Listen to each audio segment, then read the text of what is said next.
بے شک اللہ عز و جل نے کچھ قوموں کو بعض نعمتیں عطا کی ہیں جنہیں وہ اس وقت تک ان کے پاس رکھتا ہے جب تک وہ مسلمانوں کی حاجت روائی کرتے رہتے ہیں، اور جب وہ انہیں مسلمانوں پر خرچ نہیں کرتے تو اللہ عز و جل وہ نعمتیں دوسروں کی طرف منتقل فرما دیتا ہے۔ کب تک آخر دنیا کی دولت اکٹھی کرتے رہیں گے؟ کر لے جو کرنا ہے، آخر موت ہے، اس کی تیاری ہونی چاہیے۔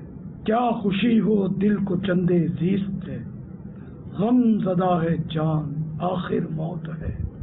مرتے جاتے ہیں ہزاروں آدمی، عاقل و نادان آخر موت ہے۔ بارہا علمی تجھے سمجھا چکے، مان یا مت مان آخر موت ہے۔ اٹل موت کی تیاری ضروری ہے۔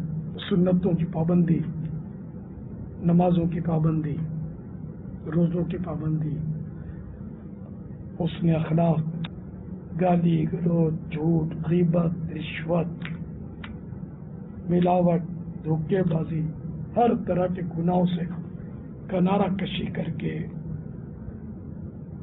پروردگار کے دربار میں جو جھک جاتا ہے وہ کامیاب ہوتا ہے۔ دولت دنیا یہیں رہ جائے گی، غافل انسان ساتھ نیکی آئے گی۔